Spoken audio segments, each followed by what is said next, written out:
Musim kemarau yang terjadi sejak akhir Juli 2023 menyebabkan Sungai Mahakam mengalami surut secara ekstrim. Dampaknya kegiatan pelayaran dan aktivitas di sekitarnya terganggu. Menyusutnya debit air Sungai Mahakam ini terjadi di daerah hulu sungai yang masuk wilayah Kabupaten Kutai Barat. Kapal pengangkut barang hanya sampai ke Barito, Kecamatan Laham. Dari Laham, angkutan sembako transit menggunakan kapal kecil, perahu ketinting, dan longboat. Keadaan ini bukanlah peristiwa pertama yang terjadi. Tahun ini saja sudah dua kali hulu Sungai Mahakam airnya surut. Pada akhir Februari 2023, surutnya Sungai Mahakam membuat kapal angkutan penumpang dan barang tidak sampai ke Kecamatan Longbagun yang menjadi salah satu pusat kegiatan masyarakat di Kabupaten Mahakam Hulu. Akibatnya harga bahan pokok naik 2 kali lipat di wilayah Kecamatan Long Apari dan Long Pahangai Mahulu. Kenaikan harga bahan pokok disebabkan oleh kapal motor pengangkut sembako dan kebutuhan hidup masyarakat tidak bisa sampai ke Ujoh Bilang, Kecamatan Longbagun. Kondisi serupa juga dialami warga Mahakam Hulu pada awal tahun 2023. Air sungai yang surut membuat pasokan kebutuhan pokok tersendat. Masyarakat di wilayah utara Kalimantan Timur mengandalkan Sungai Mahakam sebagai sarana transportasi utama dalam kegiatan sehari-hari. Menyusutnya debit air Sungai Mahakam tentu saja membuat banyak pihak was-was. Maklum, urat nadi perekonomian masyarakat Kalimantan Timur tergantung pada sungai ini.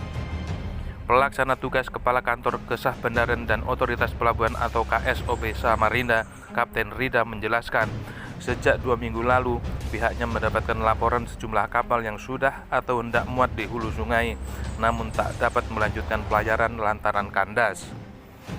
Posisinya berada di kawasan Kota Bangun, Kota Kertanegara, Melak, dan Tering, Kutai Barat.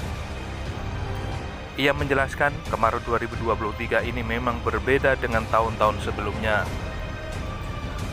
Sebab air pasang pun tidak berhasil membuat kapal-kapal dari hulu sungai melanjutkan pelayarannya.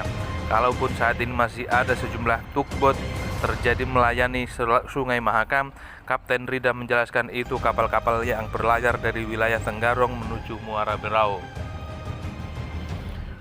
Untuk alur pelayaran juga hanya bisa melalui jalur tengah sungai, sehingga kapal yang melintas harus ekstra fokus saat berpapasan antar kapal satu dengan lainnya.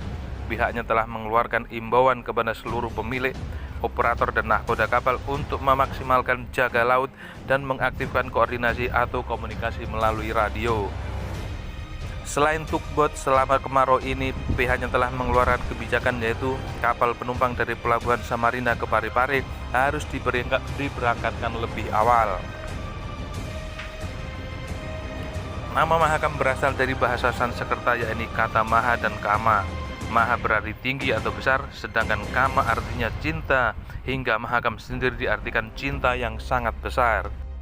Sungai Mahakam bermuara di Selat Makassar, melintasi sepanjang 920 km dan melintasi wilayah Kabupaten Kutai Barat di bagian hulu hingga Kabupaten Kutai Kartanegara dan Kota Samarinda di bagian hilir.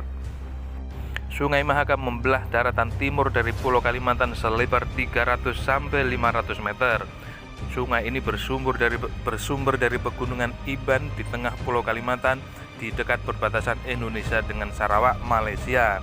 Luasnya mencapai 149.277 km persegi dan kedalamannya mencapai 30 meter. Sungai Mahakam berada pada ketinggian 40 meter di atas permukaan air laut. Dalam situs sejarah, Sungai Mahakam telah dimanfaatkan umat manusia sejak zaman dulu. Bahkan sejak abad 4 Masehi, Sungai Mahakam telah dilintasi para pelaut dari mancanegara seperti India dan Tiongkok yang melakukan perdagangan.